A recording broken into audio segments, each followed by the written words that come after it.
অনেক দিন ধরে দেখতেছি অনলাইনে একটি রেস্টুরেন্ট ভাইরাল নারায়ণগঞ্জের। তো অবশেষে আজকে চলে আসলাম নারায়ণগঞ্জের সেই ভাইরাল রেস্টুরেন্টে। তো দেখি এখানে কি আছে। ঢুকলাম, খুবই সুন্দর ভিতরের একটি পরিবেশ, সব কিছু নতুন নতুন, খুবই ভালো লাগলো। আমার ছোট্ট ফ্যামিলি নিয়ে এখানে আসলাম। তো বসলাম, এসি চলতেছে, শরীরটা ঠান্ডা হলো। দেখতেছি কি খাওয়া যায়, লিস্টে কি কি আছে।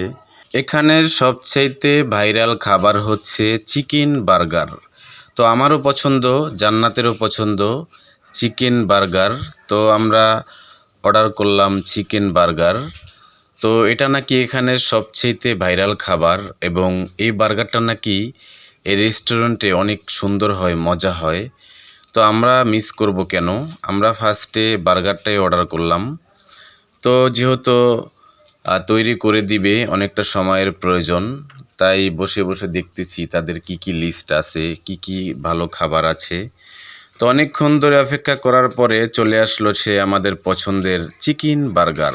তো হাতে মোজা টুজা লাগাই নিচ্ছি, কারণ খেতে হলে তো হাতে ভরবে, তার জন্য মোজা লাগাচ্ছি। কাবার টাবার লাগাইয়া রেডি, এমনি পেটে অনেক ক্ষুধা। তো সাথে পানি দিল একটা, একদম ফ্রি। ফ্রি না, লাস্টে আবার 20 টাকা যোগ করবে বিলের সাথে। কিন্তু আমরা পানি অর্ডার করি নাই, কিন্তু তারা এক্সট্রা হিসাবে দেয়, একটা দুর্নীতি করে আর কি। তো ট্রাই করতেছি কেমন লাগতেছে সাদা সস দিয়া। হা হা, সেই স্বাদ, অনেক মজা। চিকেন বার্গার তো সব রেস্টুরেন্টই খেয়েছি, কিন্তু এখানকার চিকেন বার্গারটা একটু ভিন্ন ধরনের, যেটা আসলে না খেলে আপনারা বুঝবেন না।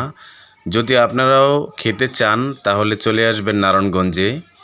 তো জান্নাতেরটা এখনও খায়নি, সে দেখতেছে আমি কিভাবে খাচ্ছি, কেমন মজা লাগতেছে, তারপরে সে খাবে। তো গলাটা শুকায় গেছে, একটু পানি নিলাম, পানিটা খেয়ে আমার মেয়েও খাচ্ছে, আমিও খাবো। তো খুবই ভালো লাগলো। মাঝে মাঝে রেস্টুরেন্টে খেতে যাই, ঘুরে ঘুরে মোটামুটি ঢাকার শহরে সব জায়গায় মোটামুটি ঘুরেছি। অনেক রেস্টুরেন্টে আমরা খাওয়া দাওয়া করি, ট্রাই করি কোন কোন রেস্টুরেন্টে কেমন খাবারের মান। তো কয়দিন আগেও পুরান ঢাকায় গিয়েছিলাম, তারপরে হচ্ছে ঢাকা ধানমন্ডি, সবচেয়ে রেস্টুরেন্টের মেইন যে জায়গাটা, সেখানেও খেয়েছি। তো এখানকারটা মোটামুটি খারাপ না, ভালোই। দেখতে পাচ্ছেন মজা করে খাচ্ছি, এসির ভিতরে খুব ভালো লাগতেছে। পাশে হচ্ছে হাইওয়ে রাস্তা। তো জান্নাতও হাতে মোজা কাবার লাগায় নিচ্ছে, সেও খাবে। একদম রেস্টুরেন্ট ফাঁকা, কারণ আমরা এমন দিনে আসছি এই দিনে রেস্টুরেন্ট একটু ফাঁকাই থাকে। তো খুবই মজাই লাগতেছে, আমরাও খাচ্ছি, আপনারাও খাবেন মাঝে মাঝে আইসা। দর্শক, ভিডিওটা আজকের মতো এখানেই শেষ করছি, দেখা হবে আগামী কোনো ভিডিওতে। আল্লাহ হাফেজ।